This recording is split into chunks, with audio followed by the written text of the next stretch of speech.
जय हिंद दोस्तों, स्वागत है आप सभी का हमारे YouTube चैनल पर। दोस्तों यहाँ पर SSC GD 2022 रीजनिंग के लिए जो हमारी क्लासेस चल रही हैं उसका ये तीसरा क्लास है। 2 क्लास ऑलरेडी अपलोड हो चुके हैं। अगर वो वीडियोज़ नहीं देखे हैं तो जाके प्लेलिस्ट में देख सकते हैं। प्लेलिस्ट का लिंक आपको डिस्क्रिप्शन में मिल जाएगा या फिर जब आप वीडियो के अंत में जाएंगे तो वहाँ पर आपको प्लेलिस्ट दिखेगा। क्लिक करते ही आप डायरेक्टली प्लेलिस्ट में पहुँच सकते हैं। यहाँ पर हम चुनिंदा क्वेश्चंस करवा रहे हैं आपको, जो कि आपके SSC GD में पूछे जा सकते हैं और वही प्रश्न करवाएंगे जो रिलेटेड होंगे, है ना। फालतू के प्रश्न यहाँ पर नहीं करवा रहे हैं। ऐसे ही प्रश्न आपके SSC GD में आते हैं और वही प्रश्न हम लेकर आते हैं और इनको करने का हम आपको शॉर्ट ट्रिक बताएंगे और एक बेहतरीन कॉन्सेप्ट देंगे, एक बेहतरीन अप्रोच बताएंगे आपको इन प्रश्नों को कम समय में सॉल्व करने के लिए। ठीक है, तो चलिए शुरू किया जाए आज के वीडियो पसंद आएगा तो वीडियो को ज़रूर से लाइक कर दीजिएगा। पहला प्रश्न यहाँ पर देखते हैं क्या दिया गया है। विकल्पों में से संबंधित संख्या को चुनिए, है ना। यहाँ पर देखिएगा क्या दिया गया है आपसे। 43 से जिस प्रकार 12 आया होगा, हमको यहाँ पर देखिएगा क्या दिया है। 43, 12 और समानुपात इधर 39 दिया है और इधर ये प्रश्नवाचक चिन्ह। ठीक है, मतलब इसका ये है कि 39 से जिस 43 से जिस प्रकार 12 आया है उसी प्रकार 39 से क्या आएगा, यानी किस लॉजिक के हिसाब से यहाँ पर 39 से हमको अगला वाला संख्या मिलेगा। तो देखिएगा यहाँ पर एक बात बताइए, क्या 43 से हम 12 किस प्रकार ला सकते हैं। यहाँ पर एक स्ट्राइक कर रहा होगा आपके दिमाग में कि 4 और 3 इसके जो दोनों अंक हैं इनका अगर हम मल्टीप्लाई कर दें तो 12 आ जाता है ना। यानी 4 का मल्टीप्लाई इसके दोनों अंकों को अगर मल्टीप्लाई कर दें तो 12 के बराबर आ जाता है। क्या यही लॉजिक इसमें लगाने पर जो हमारा आंसर है वो आ जाएगा। देखिएगा तो इसके दोनों अंक कौन कौन से हैं, 3 और 9, दोनों का गुणा करिए, क्या 27 आ रहा है। 27 आपके ऑप्शन में है, बिल्कुल सही है, यही आपका सही आंसर बन जाएगा। तो यहाँ पे आपको देखना था कि जो 43 से 12 कैसे आएगा, उसी तरीके से 39 से हमारा अगला वाला संख्या मिलेगा। तो 43 से 12 कैसे आएगा, इसके दोनों अंकों को गुणा किया तब हमारे पास 12 मिला। तो इसी प्रकार से इसके दोनों अंकों को हम गुणा कर देंगे तो हमारा अगला वाला संख्या मिल जाएगा। उम्मीद है कि आपको समझ में आ गया होगा ये प्रश्न। ठीक है, चलिए आगे चलते हैं। 10 सवाल करने वाले हैं, डेली 10 सवाल लेकर आते हैं, तो वीडियो को बड़े गौर से देखते रहिएगा। ऐसे ही प्रश्न बनते हैं और आप अगर हमसे जुड़े रह गए यहाँ पर तो आपको प्रैक्टिस हो जाएगी कैसे प्रश्न आते हैं और प्रश्नों को कैसे सोचना है, कैसे करना है, वो सारी चीज़ आपको पकड़ में आ जाएगी, है ना। तो देखते हैं दूसरा क्वेश्चन यहाँ पर। अगला प्रश्न देखिएगा, दूसरा यहाँ पर क्या दिया गया है। दी गई श्रृंखला में अगला संख्या क्या होगा, है ना। यहाँ पर एक सीरीज चल रहा है, इसमें अगला संख्या इस प्रश्नवाचक चिन्ह के स्थान पर क्या होगा ये आपसे पूछा जा रहा है। तो यहाँ पर देखिएगा डायरेक्टली नहीं बढ़ रही हैं, लेकिन एक बात और भी यहाँ पर देखिए, 2 से 6 गया, 6 से फिर घट गया, लेकिन 4 से यहाँ पर आगे बढ़ा, फिर घटा, फिर बढ़ा, यानी हम इनमें अंतर करके तो हम कोई पैटर्न नहीं निकाल सकते। अंतर करेंगे तो कोई पैटर्न नहीं आएगा, क्योंकि कहीं पर बढ़ रहा है, कहीं पर घट रहा है। हमारा अल्टरनेट घट बढ़ नहीं रहा है, ऐसा नहीं हो रहा है। तो हम इसमें क्या करते हैं, इसको थोड़ा सा हम यहाँ पर लिख देते हैं। देखिएगा 2 है, 6 है, ठीक है, 2 के बाद क्या है 6, फिर इसके बाद 4, फिर इसके बाद 9, फिर 8, फिर यहाँ पर 13, 16 और 18, फिर इसके बाद है 32 और यहाँ पर खाली स्थान, यही हमको बताना है। अब यहाँ पर एक बात सोचिए कि अगर हम अल्टरनेट करें, यानी एक एक अंक छोड़ के देखें, तो क्या कोई पैटर्न मिल रहा है या नहीं मिल रहा है। देखिएगा यहाँ पर अगर हम 2 से 4 में जाएं, फिर 4 से 8 में जाएं, 8 से 16 में जाएं, यानी अल्टरनेट देखना है ना, फिर 16 से 32 में, तो यहाँ पर मल्टीप्लाई 2 हो रहा है।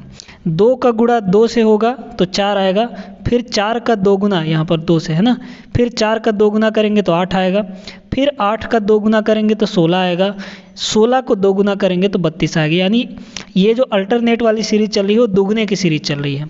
अब यहाँ पर इसको देखिए, जो बीच बीच में छूटे हैं उनको, यहाँ पर देखिए क्या गुणा करने पर आ रहा है, 6 से 9 कैसे मिलेगा हमको, यहाँ पर +3 करेंगे तब तो हमको मिलेगा। फिर 9 से 13 कैसे मिलेगा, +4 करने पर, फिर 13 से 18 कैसे मिलेगा, +5 करने पर। यानी हमको सीरीज पकड़ में आ गया कि अल्टरनेट जो होगा उसमें +3 +4 +5, तो इसके अगले वाला यानी यहाँ पर क्या होगा, क्या जोड़ेंगे हम, +6 जोड़ेंगे। ठीक है, तो 18 में से 6 जोड़ दीजिए, 18 6 कितना हो जाएगा, 24 हो जाएगा। ठीक है, यानी अगला जो संख्या होगा यहाँ पर वो क्या होगा, 24 होगा। आपका ऑप्शन यहाँ पर ए एकदम सही आंसर बन जाएगा। ठीक है, तो इस तरीके से सोच के कभी अल्टरनेट देगा, कभी जोड़ने घटाने पर देगा, कभी गुणा करने पर देगा, कभी स्क्वायर करने पर चलता है, स्क्वायर से आगे बढ़ता है ना। तो इस तरीके से आपको हर एक तरह से सोचना है और उसके बाद यहाँ पर आपका आंसर आसानी से आ जाएगा। चलिए अगला प्रश्न देखते हैं हम लोग। चलिए देखिएगा, यहाँ पर अगला प्रश्न दिया है, ये कोडिंग डिकोडिंग का प्रश्न है। ठीक है, कह रहा है किसी कूट भाषा में निडल को MFDEKF लिखा जाता है, तो उसी कूट भाषा में हैमर को क्या लिखा जाएगा। अब यहाँ पर देखिएगा, ठीक है, यहाँ पर क्या है, N है ना, NEE, इसको थोड़ा दूर दूर लिखते हैं हम, है ना। चलिए NEEDLE, ठीक है। निडिल को क्या लिखा जाता है, MFDEKF, है ना, MFDEK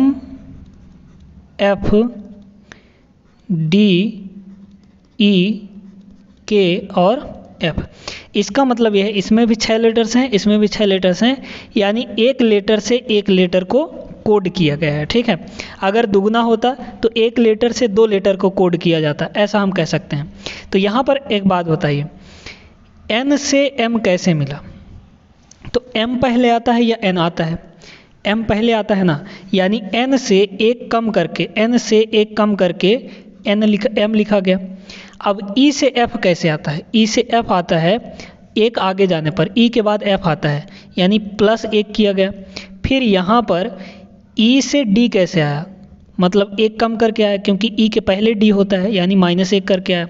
फिर यहाँ पर D से E कैसे आया, एक ज़्यादा जाने पर, यानी +1। तो यहाँ पर कौन सा सीरीज चल रहा है, -1 +1 -1 +1।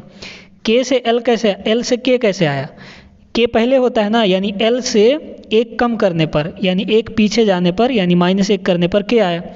E से F कैसे मिला, एक प्लस जाने पर, है ना, क्योंकि E के बाद F आ जाता है। उसी तरीके से यहाँ पर हैमर को भी लिखना है। तो देखिए क्या है यहाँ पर, HAMM, है ना, MMER।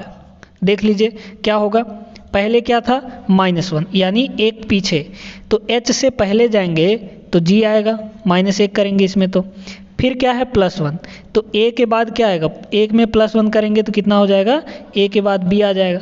फिर इसमें क्या करना है, -1 जाना है, यानी पीछे जाना है। तो M से पहले जाएंगे तो M से पहले क्या होता है, KLM, है ना, L होता है, तो L हो जाएगा यहाँ पर। ठीक है भाई, M से पहले L ना आता है, KLMN ऐसे पढ़ते हैं। फिर M, अब इसमें क्या होगा, इसमें होगा यहाँ पे माइनस था तो यहाँ पे +1 हो जाएगा, यानी एक बाद में जाएंगे। तो M के बाद क्या आएगा, KLMN, है ना, M के बाद क्या आएगा, N आएगा। फिर यहाँ पर क्या करेंगे, -1 जाएंगे, यानी एक पीछे जाएंगे, तो E से एक पीछे जाइए तो हो जाएगा D। फिर यहाँ पर +1 जाएंगे, यानी एक आगे जाएंगे, तो R के बाद क्या आता है, RS, यानी S हो जाएगा। तो देख लीजिए इसका कोड क्या होगा हैमर का, GBLNDS, यानी ऑप्शन बी यहाँ पर एकदम करेक्ट आंसर बन जाएगा इसका। ठीक है, तो इस तरीके से आपको सोचना है और करना है प्रश्नों को। उम्मीद है कि ये प्रश्न आपको अच्छे से समझ में आ गया होगा। चलते हैं अगले प्रश्न पर। चलिए यहाँ पर अगला प्रश्न देखते हैं। तीसरा प्रश्न, किसी निश्चित कूट भाषा में ब्रीदर को 2951289 लिखा जाता है, उसी भाषा में एविएशन को क्या लिखा जाएगा, है ना, ये आपको यहाँ पर बताना है। तो देखिए हमारे पास क्या दिया है, अब यहाँ पर इससे संख्या दिया गया है, यानी इनका नंबरिंग हमको पता होना चाहिए, A से लेकर Z तक हमको पता होना चाहिए, तब हम इन प्रश्नों को जल्दी से कर पाएंगे। ठीक है, तो देखिए यहाँ पर क्या दिया गया है, यहाँ पर दिया गया है BBREATHE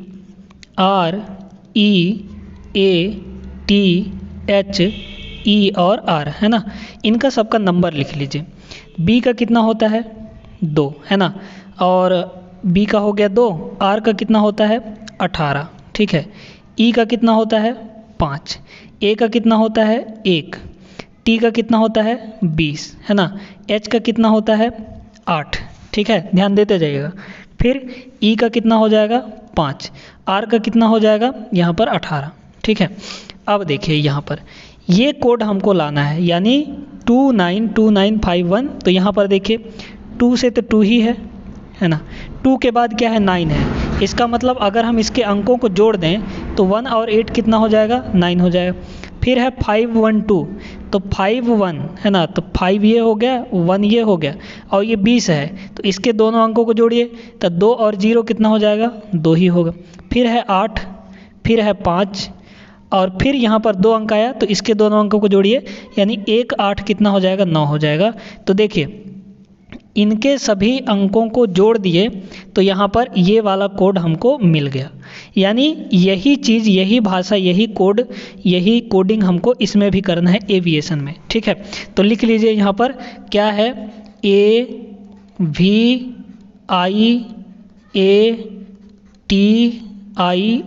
और N। इनका तो सबसे पहले नंबरिंग लिखिए। नंबरिंग क्या क्या हो जाएगा देखिएगा, है ना। ए का कितना होगा, ए का कितना होगा 1 हो जाएगा, ठीक है। और वी का कितना होता है, तो वी का हो जाता है 22, ठीक है, वी 22 नंबर पे आता है। आई कितने नंबर पे आएगा, तो एच के बाद आई, यानी एच हमारा 8 नंबर पे, तो आई 9 नंबर पे हो जाएगा। ए कितना 1 नंबर पे, ठीक है। फिर टी हमारा 20 नंबर पे आता है। आई कितने पे हो जाएगा 9 पे हो जाएगा। ओ कितने पे हो जाएगा यहाँ पर EJO, है ना, तो ये होता है हमारा 15वें नंबर पर, ठीक है। एन कितने नंबर पर हो जाएगा, तो एन हो जाता है हमारा यहाँ पर, एन हो जाता है कितना पे 14 पे हो जाता है ना, क्योंकि एन के बाद ही तो ओ आता है, तो ये 14 15 हो जाएगा। अब देखिए जो 2 अंक हैं उनको, दोनों अंकों को जोड़ देना है, जो सिंगल है उसको सिंगल लिख लेना है। तो एक हमारा सिंगल है तो 1 हो जाएगा, ठीक है। फिर यहाँ पर 22 आया, तो 22 के दोनों अंकों को जोड़िए, तो 22 के दोनों अंकों को जोड़ेंगे तो 2 और 2 कितना हो जाएगा 4। फिर ये 9 सिंगल है तो 9 को लिख लीजिए। फिर यहाँ पर 1 सिंगल है तो 1 को लिख लीजिए। 20 हमारे यहाँ पर 2 अंक है, तो इसके दोनों अंक को जोड़ कर लिखिए, तो दोनों अंक जुड़ जाएंगे तो कितना हो जाएगा 2 होगा। फिर 9 हमारा सिंगल है तो लिख लिए, इसके दोनों अंकों को जोड़िए, 5 1 6 हो जाएगा। इसके दोनों अंकों को जोड़िए, 4 1 5 हो जाएगा। यानी ये हमारा कोड बनेगा। तो आपका कौन सा ऑप्शन सही होगा, 1 4 9 1 29 65, है ना, 1 4 9 1 29 65 यहाँ पर। अच्छा बी ऑप्शन यहाँ पर एकदम सही आंसर बन जाएगा आपका, ठीक है। तो इस तरीके से जल्दी जल्दी आपको ए से लेकर जेड तक पता होना चाहिए कि कौन किस नंबर पे आता है, और ये आपको प्रैक्टिस से बनेगा, है ना।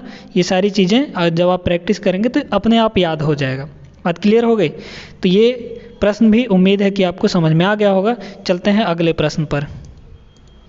अगला प्रश्न देखिएगा, यहाँ पर क्या दिया गया है, यदि 94 + 16 = 42 तथा 89 + 23 = 78 हो तो 63 + 45 बराबर क्या होगा, ठीक है।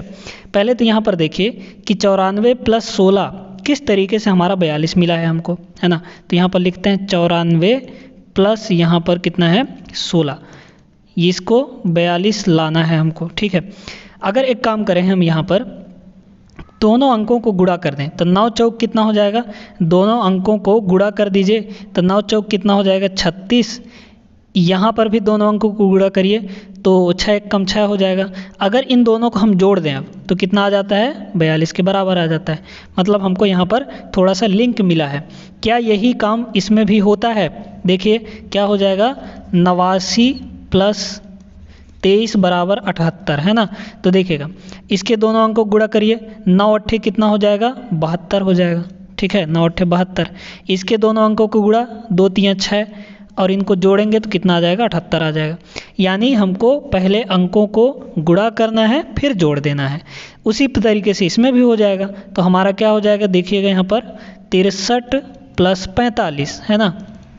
तो पहले तो इनके दोनों अंकों को गुणा करिए तो 6 3 कितना हो जाएगा 18 और इसके दोनों अंक को गुणा करिए 9 5 कितना हो जाएगा 45 हो जाएगा, ठीक है। कितना हो जाएगा, अच्छा 4 5 20 हो जाएगा, सॉरी है ना। 4 पंचे कितना हो गया, ये 20 हो गया। अब इन दोनों को जोड़ दीजिए तो 20 और 18 कितना हो जाएगा, 38 हो जाएगा। यानी कौन सा ऑप्शन यहाँ पर आपका सही होगा, ऑप्शन नंबर सी एकदम सही आंसर बन जाएगा। ठीक है, तो ये प्रश्न भी हमारा हो गया। उम्मीद है कि समझ में आ गया होगा।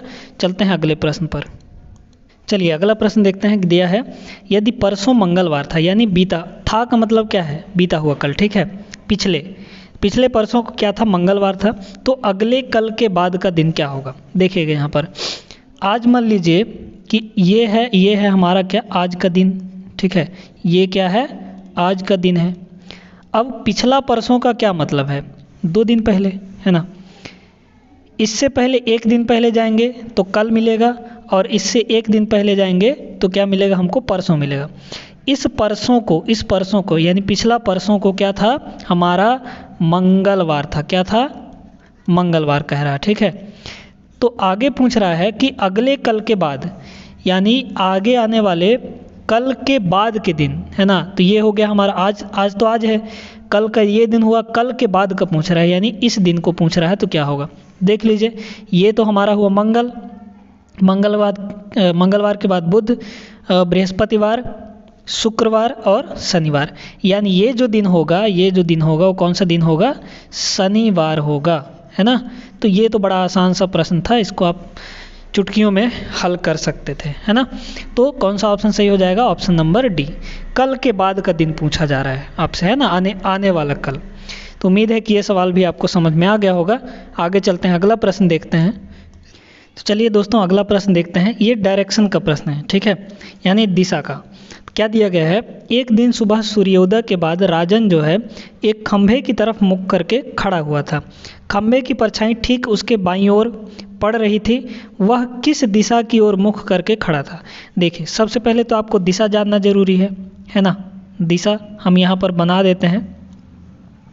देखिएगा क्या होता है, ऊपर की तरफ हमारा नॉर्थ होता है, तो नीचे हो जाएगा साउथ, यानी उत्तर से दक्षिण। नॉर्थ के जस्ट दाएं साइड में हमारा क्या होता है, ईस्ट यानी पूर्व होता है, तो इधर क्या हो जाएगा, पश्चिम हो जाएगा, यानी वेस्ट हो जाएगा। ठीक है, अब देखिए क्या कर रहा है, सुबह क्या होगा, सूर्योदय हो रहा है। तो सूर्योदय में जो सूर्य उगता है वो कहाँ से उगता है, पूरब की तरफ से, है ना।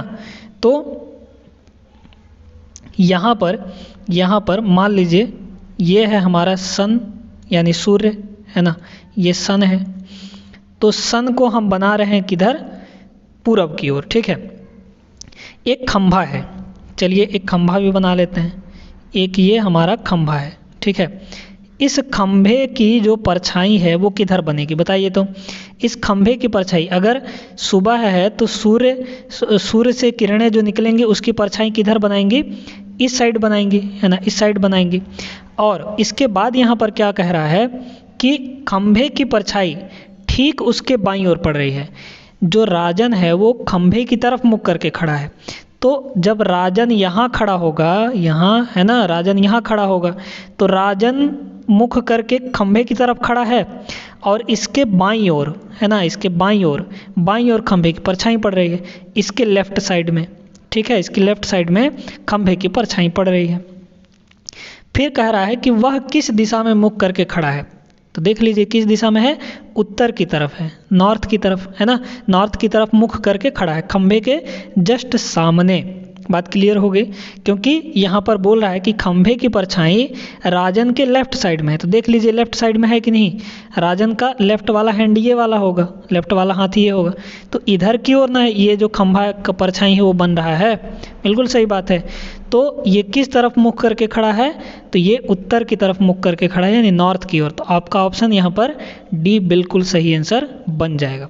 ठीक है, उम्मीद है कि डायरेक्शन का ये सवाल यदि आपको नहीं आता है तो आप इमेजिन करिए ना भाई, आप इमेजिन करिए, आप अपने घर में सुबह उठते होंगे, वहाँ पर आप इमेजिन करिए कि कैसे हम सुबह के समय यहाँ पर खड़े होंगे, यहाँ पर एक पेड़ है या खंभा है, उसका परछाई इधर बनेगा, तो हम किधर खड़े होंगे, ऐसा करके आप लगा सकते हैं आसानी से, है ना। इमेजिनेशन पावर बढ़ाइए अपना, वहाँ से आपका ऐसे सवाल आसानी से हो जाएंगे। चलिए आगे चलते हैं, अगला प्रश्न देखते हैं। चलिए अगला प्रश्न देखिएगा, यहाँ पर दिया गया है लुप्त संख्या ज्ञात करना है। इसमें ये जो प्रश्नवाचक चिन्ह लगा है यहाँ पर क्या होगा ये आपको बताना है, ठीक ना। देखिएगा, अगर हम ऊपर से नीचे देखेंगे तो यहाँ पर 8 है, 6 है, फिर 12 है, फिर क्या है यहाँ पर 3 है, 5 है, 2 है, और फिर 21, 25 और ये प्रश्नवाचक चिन्ह, यानी ऊपर के दो संख्याओं को मिलकर नीचे वाला बना होगा, या फिर लेफ्ट से राइट कह सकते हैं। तो एक काम करिएगा, जिधर संख्याएं बड़ी हों हम उधर से ले लेंगे। देखिए जैसे 8 से 3, 8 3 छोटे छोटे हैं, फिर बड़ा संख्या आ गया, फिर 6 और 5 छोटे छोटे हैं, फिर यहाँ पर बड़ा संख्या आ गया। इसका मतलब हम क्या करेंगे, लेफ्ट से राइट लेंगे, है ना, लेफ्ट से राइट देखेंगे कि क्या लॉजिक लग रहा है। तो यहाँ पर 8 और 3 से आपको क्या बनाना है, 21 बनाना है, ठीक है। 8 और 3 को मिलाकर किसी न किसी तरीके से 21 बनाना है। तो एक काम करते हैं, अगर इनको गुणा कर दें तो 8 और 3 का गुणा होगा तो कितना आ जाएगा, 8 3 24, और इस 3 को अगर हम यहाँ पर घटा दें तो कितना आ जाएगा, 21 आ जाएगा। तो देखिए 21 आ गया। वैसे ही इसमें भी करेंगे तो 6 और 5 को क्या करेंगे, पहले गुणा करेंगे, तो 6 और 5 को गुणा करेंगे 30 आ गया। फिर इसी 5 को यहाँ पर घटा देंगे तो कितना आ गया, ये 25 आ गया, तो यहाँ पर आ गया, है ना। फिर वैसे ही इसमें भी करना है, यानी इन दोनों को गुणा करके 2 को घटा देना है, तो 12 गुणे 2 माइनस 2 कर देंगे, यानी यहाँ पर 12 गुणे 2 कितना हो जाएगा, 24, और इसी 2 को घटा दीजिए तो कितना आ जाएगा, यहाँ पर 22 आ जाएगा। आपका ऑप्शन यानी इसके जगह पर क्या होगा, 22 हो जाएगा। डी आपका सही आंसर बन जाएगा, ठीक है। तो उम्मीद है कि ये सवाल भी अच्छे से समझ में आ गया होगा। चलते हैं अगला सवाल देखते हैं, 2 प्रश्न यहाँ पर और देखते हैं हम लोग। अगला प्रश्न यहाँ पर देखते हैं, 9वां प्रश्न। ये यहाँ पर एक ब्लड रिलेशन का सवाल है, यानी रक्त संबंध का सवाल है। क्या दिया गया है सवाल, बी का भाई ए है, ठीक है, बी का भाई ए है। तो हम यहाँ पर बनाते चलते हैं, बी का भाई ए है, तो यहाँ पर ये हो गया बी, है ना, बी का भाई क्या है, ए है। तो बी का भाई ए, भाई कौन है, ए है। तो हम मेल्स के लिए क्या करते हैं, प्लस लगाते हैं, और फीमेल्स के लिए हम यहाँ पर माइनस लगाते हैं, ठीक है, इसको ध्यान में रखिएगा। तो बी ए क्या है, भाई है, तो ये हमारा प्लस हो जाएगा, है ना, मेल हो जाएगा। बी के बारे में अभी नहीं पता है। फिर बोला है सी की पुत्री बी है, सी की पुत्री बी है, यानी जो बी है वो पुत्री है मतलब माइनस फीमेल है, लेकिन सी की है, तो सी की पुत्री है, इसका मतलब सी जो है एक जनरेशन ऊपर होगा, यानी बी का मम्मी होगा या पापा होगा, ठीक है। तो सी हम क्या करेंगे, एक जनरेशन ऊपर ले लेंगे, ठीक है। भाई बहन है ये, तो ये सेम जनरेशन, एक ही रेखा पर रहेंगे, एक ही लाइन पर रहेंगे, ठीक है। अब क्या कह रहा है, ए के पिता डी हैं, ए के पिता यानी एक जनरेशन ऊपर जाएंगे तो ए के पिता कौन हो जाएंगे, डी हो जाएंगे। पिता डी कौन है, पिता है, यानी मेल हैं, तो यहाँ पर प्लस होगा। तो पूछ रहा है सी डी से किस प्रकार संबंधित है। अब यहाँ पर देखिए कि जो बी और ए हैं ये दोनों क्या हैं, भाई बहन हैं, है ना, क्योंकि ए डी जो है बी के पापा हैं, और यहाँ पर सी की बेटी कौन है, बी है, और ए और बी भाई बहन हैं। इसका मतलब ये हुआ कि जब ये ए और बी दोनों भाई बहन हैं तो डी और सी क्या होंगे, मम्मी पापा होंगे, है ना, मम्मी पापा होंगे, क्योंकि यहाँ पर डी का तो पहले से पता चल चुका है, कि ये फादर हैं, पिता हैं, है ना, पिता हैं, और ये दोनों बच्चे हैं, इसके भी बच्ची ये है, इसके भी बच्चा ये है, तो जब ये पिता है तो इसको क्या होना पड़ेगा, ये मम्मी होगी, बिल्कुल सही सी बात है ना। तो ये क्या हो जाएंगे, माइनस, यानी मम्मी हो जाएंगे, मम्मी, ठीक है, माँ। अब पूछ रहा है कि सी डी से किस प्रकार संबंधित है, यानी सी और डी में क्या संबंध है। तो सी और डी में क्या संबंध होगा, आपस में पति पत्नी होंगे, तो सी डी की क्या लगेंगी, पत्नी लगेंगी, जो सी है वो डी की क्या लगेंगी, पत्नी लगेंगी, ठीक है। तो यहाँ पर आपका ऑप्शन ए बिल्कुल सही आंसर बन जाएगा, ठीक है। चलिए, उम्मीद है कि ये समझ में आ गया होगा। अब एक प्रश्न यहाँ पर और हम लोग देखते हैं, अगला प्रश्न। चलिए अगला प्रश्न देखिएगा, यहाँ पर दिया गया है, उस वेन आरेख का चयन करें जो दिए गए शब्दों का सही निरूपण करता है ना। अब ये वेन आरेख का सवाल है, बड़े अच्छे से, बड़े गौर से समझिएगा। 3 शब्द दिए गए हैं, पुलिस, चोर और अपराधी। उसके लिए 3 यहाँ पर गोले दिए गए हैं, तीनों के लिए एक एक गोला है। यहाँ पर कौन सा वेन आरेख इन तीनों शब्दों को सही निरूपित करेगा, इसको समझने के लिए देखिए, अच्छे से समझते हैं हम लोग। अगर हम कहें कि इस वेन आरेख का क्या मतलब है, इसका मतलब ये है कि जो अंदर वाला है वो सारा का सारा बाहर वाला है, ठीक है। ऐसा भी कह सकते हैं कि इसको अगर अंदर वाले को A माने, इसको B माने, तो हम ऐसा कह सकते हैं कि पूरा का पूरा A B है, ठीक है, ऐसे कहते हैं। लेकिन वहीं अगर ये दोनों अलग अलग हो जाएं तो इनमें दोनों कोई संबंध नहीं होता।